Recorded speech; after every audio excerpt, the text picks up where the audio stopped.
ஆபிரகாமுக்கு கடவுள் கொடுத்த வாக்குறுதிகள் என்ன? அதை அவர் எவ்வாறு நிறைவேற்றப் போகிறார்?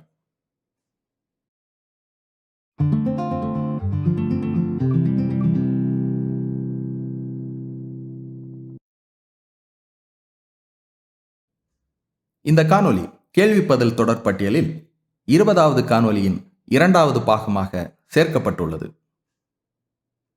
கடவுள் ஆபிரகாமை அழைத்த பொழுது, நான் உனக்கு காண்பிக்கும் தேசத்திற்கு போ என்று கூறினார். அதன்படி அவர் சென்ற பொழுது, அந்த தேசத்தை உனக்கும் உனக்கு பின்வரும் உன் சந்ததிக்கும் தருவேன் என்று குறிப்பிடுகின்றார். மேலும் அவர் சோதனையை மேற்கொண்ட பொழுது, உன்னுடைய சந்ததியார் தங்கள் சத்துருக்களின் வாசல்களை சுகந்தரித்துக் கொள்வார்கள் என்றும் வாக்களிக்கின்றார். அதைப்போன்று ஆபிரகாமை அழைத்த பொழுது, நான் உன்னை பெரிய ஜாதியாக்குவேன் என்று குறிப்பிடுகின்றார். அதன்படி அவர் கானான் தேசத்திற்குள் சென்ற பிறகு, திரளான ஜாதிகளுக்கு தகப்பனாவாய் என்று குறிப்பிட்டு, ஈசாக்கினுடைய சந்ததி வானத்து நட்சத்திரங்களைப் போலவும் கடற்கரை மணலைப் போலவும் திரளாய் இருக்கும் என்று குறிப்பிடுகின்றார். மேலும் உன்னிடத்திலிருந்தும் ராஜாக்களும் வருவார்கள் என்றும், என்னுடைய உடன்படிக்கை ஈசாக்கினுடனும் அவனுக்கு பின்வருகின்ற சந்ததியினுடனும் காணப்படும் என்று வாக்களிக்கின்றார். அதைப்போன்று ஆபிரகாமை அழைத்த பொழுது, பூமியில் உள்ள வம்சங்கள் எல்லாம் உனக்குள் ஆசீர்வதிக்கப்படும் என்று குறிப்பிடுகின்றார். ஆனால் சோதனையை மேற்கொண்ட பொழுது, உன் சந்ததிக்குள் பூமியில் உள்ள சகல ஜாதிகளும் ஆசீர்வதிக்கப்படும் என்று வாக்களிக்கின்றார். இதன் பின்னர் இதே விடயத்தை தான் ஈசாக்கினிடமும் வாக்களிக்கின்றார், யாக்கோபுடனும் வாக்களிக்கின்றார். ஆனால் அதனோட கூட ஒரு ஜாதியும் பற்பல ஜாதிகளின் கூட்டங்களும் உன்னிலிருந்து வரும் என்றும் வாக்களிக்கின்றார். யாக்கோபு அவனுடைய சந்ததியை ஆசீர்வதிக்கின்ற வேளையிலே, எப்ராயிமினுடைய சந்ததியார் திரளான ஜனங்களாவார்கள் என்று குறிப்பிடுகின்றார். யூதாவிலிருந்து ராஜாக்கள் வருவார்கள் என்று குறிப்பிடுகின்றார். இதன் பின்னர் ஆபிரகாமை ஒரு ஆசாரியனைப் போல அழைத்தவர் சீனாய் மலையடிவாரத்தில் ஆபிரகாமினுடைய சந்ததியாரான இஸ்ரவேல் மக்களோடு உடன்படிக்கையை ஏற்படுத்தி அவர்களை ஆசாரிய ராஜ்யமும் பரிசுத்த ஜாதியுமாக தெரிந்து கொள்கின்றார். அவர்களுக்கு லேவியர்கள், ஆசாரியர்கள், பிரதான ஆசாரியன் மற்றும் ஆசரிப்பு கூடாரத்தை ஏற்படுத்தி லேவி கோத்திர ஆசாரிய முறையை ஏற்படுத்தினார். இதன் பின்னர் இந்த ஜனங்களுக்கு கானான் நாட்டை, அதாவது இஸ்ரவேல் நாட்டை அவர்களுக்கு கொடுத்தார். அதன் பின்னர் ஆசரிப்பு கூடாரம் தேவாலயமாக மாற்றம் பெறுகின்றது. மேலும் இந்த ஜனங்கள் ஒரு ஜாதியாக யூதா என்றும் பற்பல ஜாதிகளின் கூட்டமாக எப்ராயிம் என்றும் பிரிந்தார்கள். அதன் பின்னர் ராஜாக்களும் வந்தார்கள். இதன் பின்னர் இஸ்ரவேல் ஜனங்களும் யூதா ஜனங்களும் தேவனுக்கு விரோதமாக செயல்பட்டார்கள். அதிலே அதிகப்படியான மீறுதலுக்குட்பட்ட 10 கோத்திரத்தாருக்கு தள்ளுதல் சீட்டை கொடுத்து அசீரியாவுக்கு சிறையாக அனுப்பிவிட்டார். அதன் பின்னர் யூதா புத்திரரும் கீழ்ப்படியாத காரணத்தினால் அவர்களை பாபிலோன் தேசத்திற்கு நாடு கடத்தினார். இப்படி இருக்க கடவுளுடைய வாக்குறுதிகள் நிறைவேற தவறிவிட்டதா என்ற கேள்வியுடன் முந்தின பாகத்தை நிறைவுற்றிருந்தோம். அப்படியென்றால் உண்மையாகவே கடவுளுடைய வாக்குறுதிகள் நிறைவேற தவறிவிட்டதா என்றால் இல்லை. அவர் எதிர்கால வாக்குறுதிகளையும் அளிக்கின்றார். அதன் மூலமாக ஆபிரகாமுக்கு கொடுக்கப்பட்ட வாக்குறுதிகளை நிறைவேற்ற இருக்கின்றார். அது எவ்வாறு என்று இந்த காணொளியிலே நாம் பார்க்க இருக்கின்றோம். அதன்படி பாபிலோன் தேசத்திற்கு சிறையாக போன ஜனங்கள் 70 வருஷம் பாபிலோன் ராஜாவை சேவிப்பார்கள் என்றும், அதன் பின்னர் அவர்களை இவ்விடத்திற்கு திரும்பி வர பண்ணுவேன் என்று குறிப்பிடுகின்றார். மேலும் ஏதோ ஒரு காலகட்டத்தில் யூதா வம்சத்தார் இஸ்ரவேல் வம்சத்தாரோட சேர்ந்து அவர்கள் ஏகமாக வடதேசங்களிலிருந்து புறப்பட்டு நான் தங்கள் பிதாக்களுக்கு சுதந்திரமாக கொடுத்த தேசத்திற்கு வருவார்கள் என்று குறிப்பிடுகின்றார். அதாவது இஸ்ரவேல் ஜனங்கள் அசீரியாவுக்கு நாடு கடத்தப்பட்டனர்.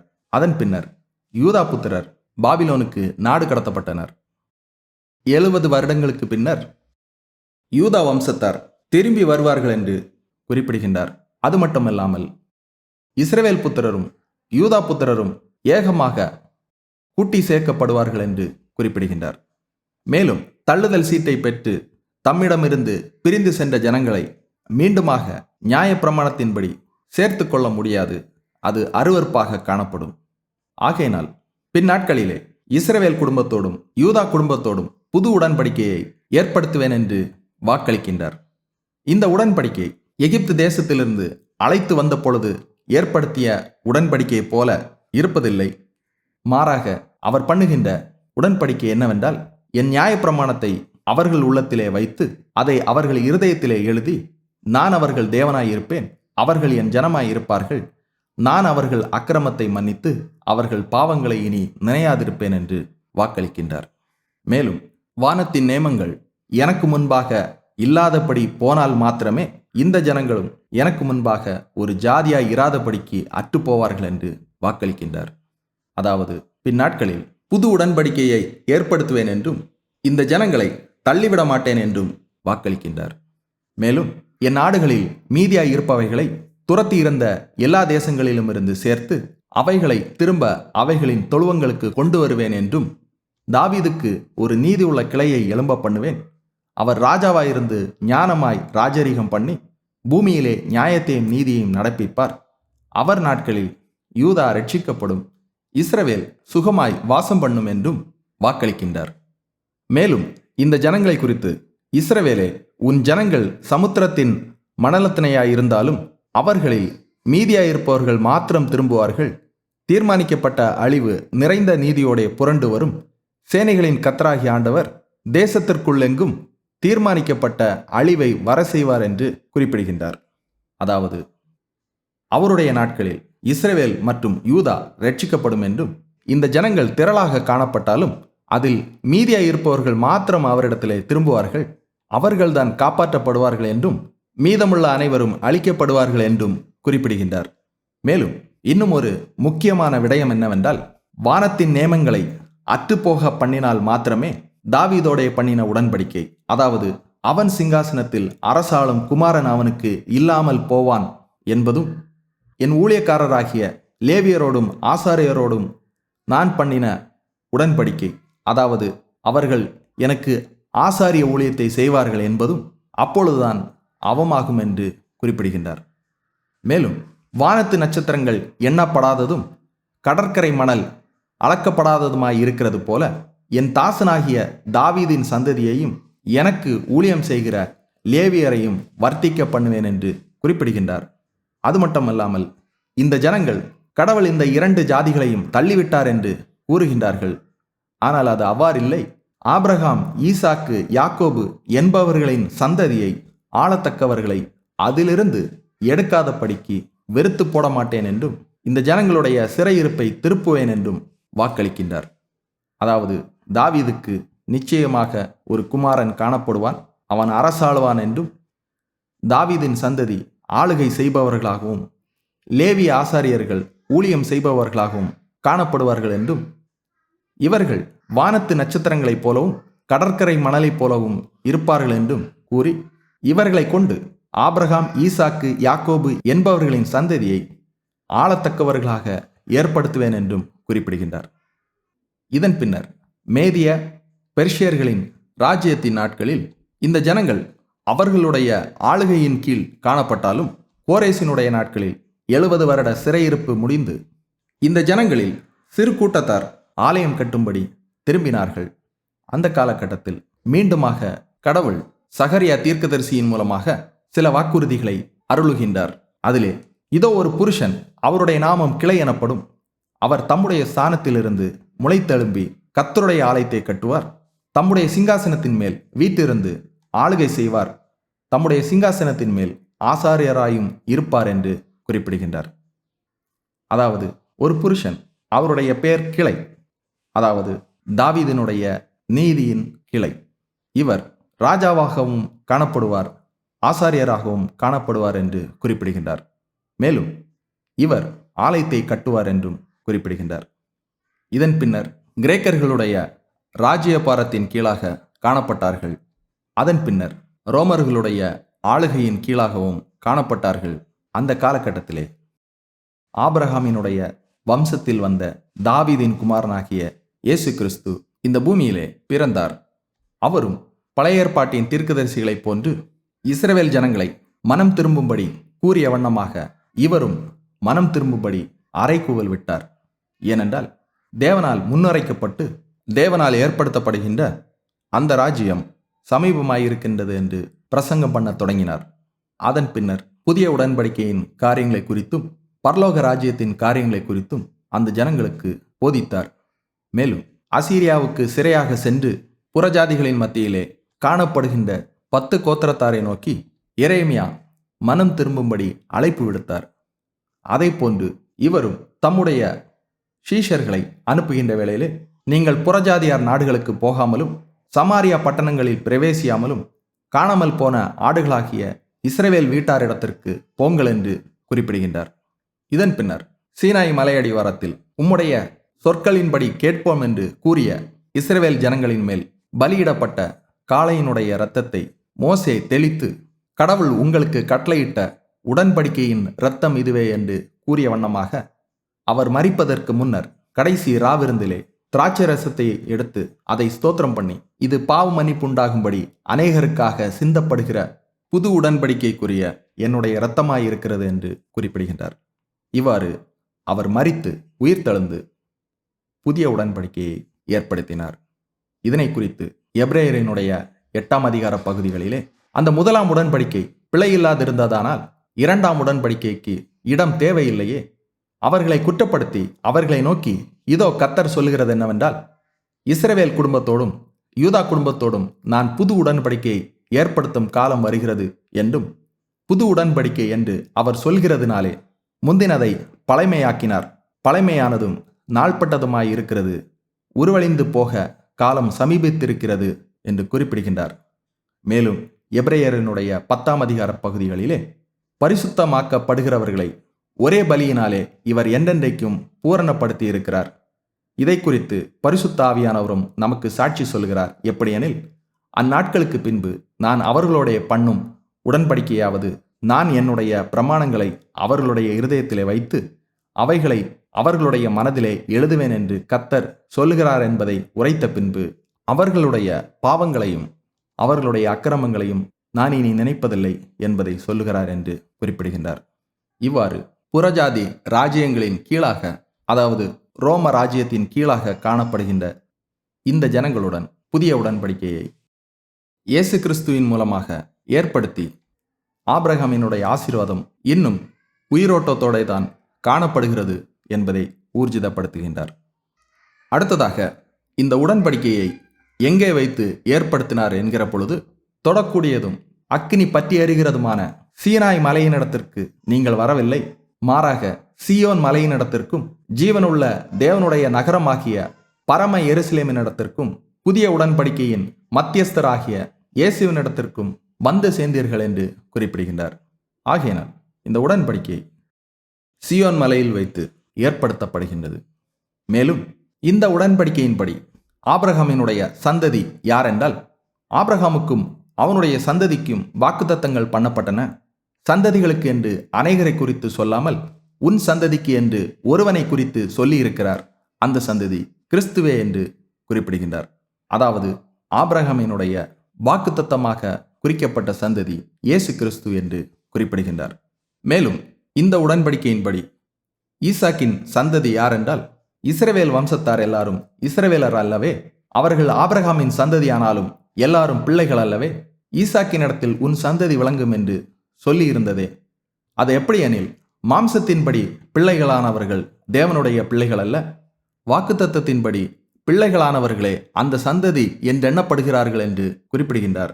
மேலும் அந்தப்படி பிள்ளை பெறாத மலடியே மகிழ்ந்திரு, கர்ப்பவேதனை படாதவளே களிப்பாய் எழும்பி ஆர்ப்பரி, புருஷன் உள்ளவளை பார்க்கிலும் அநாத ஸ்திரீக்கே அதிக பிள்ளைகள் உண்டு என்று எழுதியிருக்கிறது என்றும், சகோதரரே நாம் ஈசாக்கை போல வாக்குத்தத்தத்து பிள்ளைகளாய் இருக்கின்றோம் என்று குறிப்பிடுகின்றார். அப்படியென்றால் இங்கே இஸ்ரவேல் மக்கள் என்று குறிப்பிடப்படுபவர்கள் வாக்குத்தத்தத்தின் பிள்ளைகள் என்று குறிப்பிடுகின்றார். அப்படியென்றால் இவர்கள் எவ்வாறு வாக்குத்தத்தத்தின் சந்ததியாராக மாறுகின்றார்கள் என்கிற பொழுது, பேதுரு ஆபிரகாமின் சந்ததியாரான யூதரை பார்த்து, உங்களுடைய பொல்லாத வழிகளை விட்டு விலகி இயேசுவை ஏற்றுக்கொள்ளுங்கள் என்று அழைப்பு விடுக்கின்றார். மேலும் ஆபிரகாம் கடவுளை விசுவாசித்தது அவனுக்கு நீதியாக எண்ணப்பட்டது போல விசுவாச மார்க்கத்தார்கள் ஆபிரகாமின் பிள்ளைகள் என்று எண்ணப்படுவார்கள் என்றும், அவ்வாறு விசுவாசமுடைய புறஜாதிகள் ஆபிரகாமை போன்று நீதிமான்களாக்கப்படுகிறார்கள் என்று குறிப்பிடுகின்றார். இது எவ்வாறு நிகழ்கிறது என்றால், இயேசு கிறிஸ்துவினுடைய மரணத்தினாலே நிகழ்ந்தது என்று கலாத்தியரினுடைய 3ஆம் அதிகார பகுதியிலே குறிப்பிடுகின்றார். ஆகையினால் அதிலே யூதன் என்றும் கிரேக்கன் என்றும் வித்தியாசம் இல்லை என்றும், நீங்கள் கிறிஸ்துவினுடையவர்களானால் ஆபிரகாமின் சந்ததியாராயும் வாக்குத்தத்தத்தின்படியே சுதந்திரராயும் இருக்கின்றீர்கள் என்று குறிப்பிடுகின்றார்.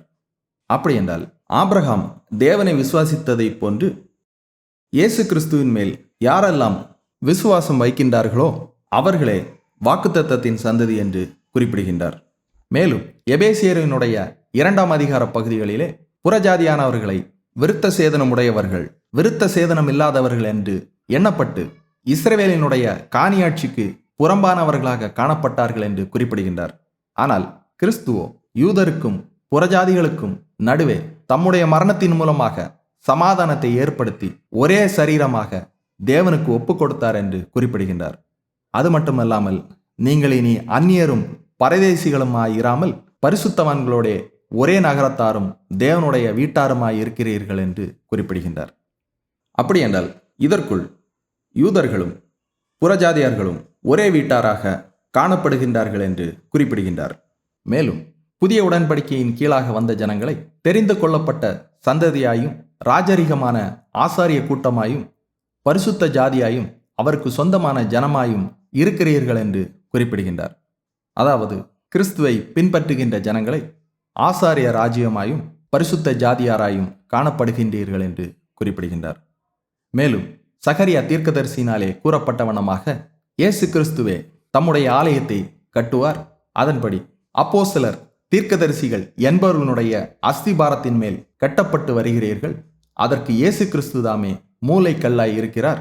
அவர் மேல் மாளிகை முழுவதும் இசைவாய் இணைக்கப்பட்டு கர்த்தருக்குள் பரிசுத்த ஆலயமாக எழும்புகிறது.